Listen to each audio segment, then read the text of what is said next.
Good day, world. I hope you're all doing well, and welcome back to another episode of The Untold, where we tell you the untold stories of people who are doing positive changes in the society. But however, today I just came up with another segment on the Untold channel called The Untold Africa. As you know, in Africa, we have so many positive stories about each and every African country that needs to be told to the world. So the aim of this segment is to tell those stories.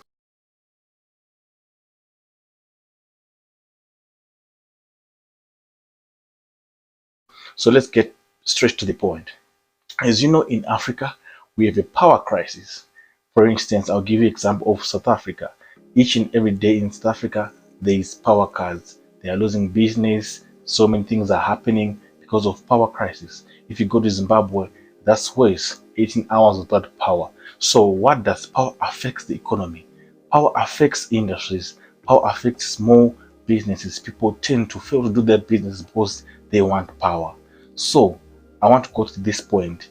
As you know, in Africa, we do have a lot of minerals that includes lithium.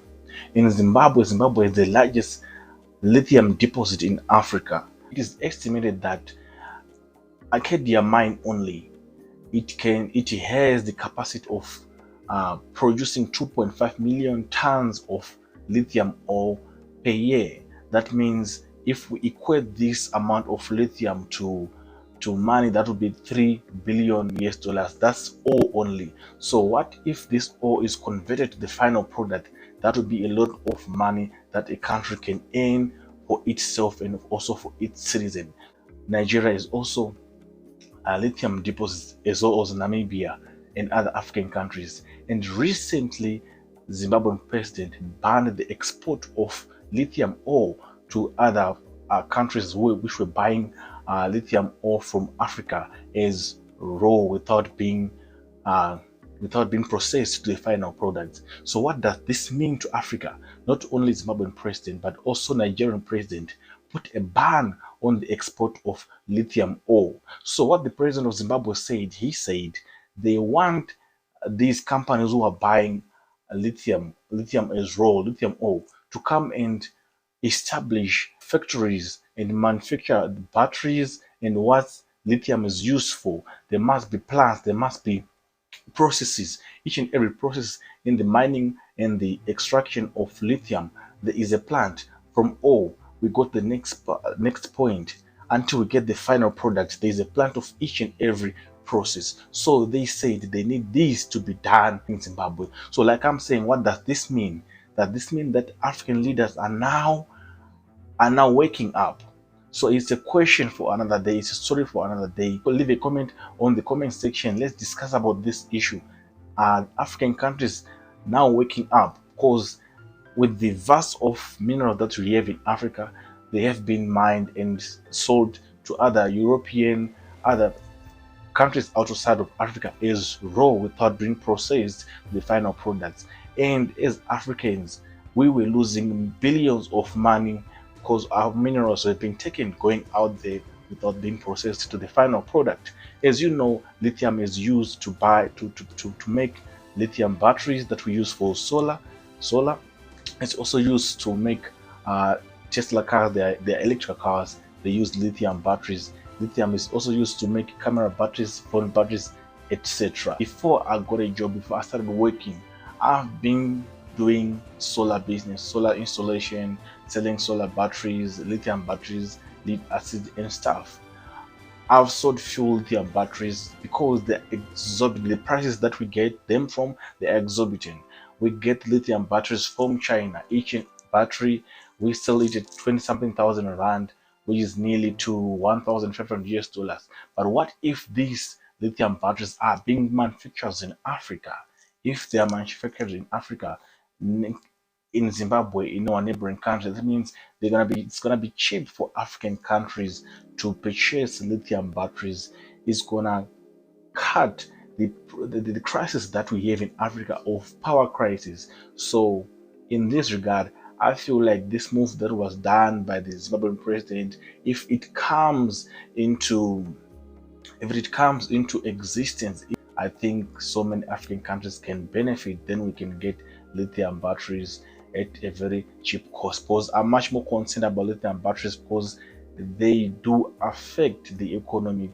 We are buying them at exorbitant prices. If we manage to get lithium batteries at cheap price, that means we cut the power crisis in Africa so that the economy can go back to where it was, and Africa and also Zimbabwe in particular can also become a middle class economy.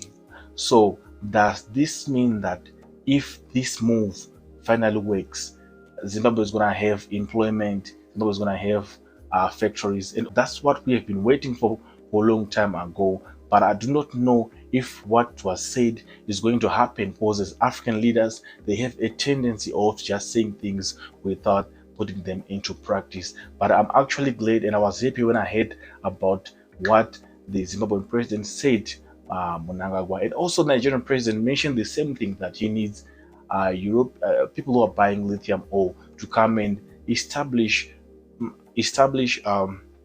factories in the country so that the local people can benefit. Because for so many years as Africans, we've been deprived of the outcome or what's being earned for minerals that were mined in our own African continent. Besides the ban that was made by Zimbabwean president and also Nigerian president, the ban of export of lithium ore, we saw also last year the Ghanaian president put a ban on the export of cocoa beans. Cocoa is used in making chocolate, sweets, and stuff.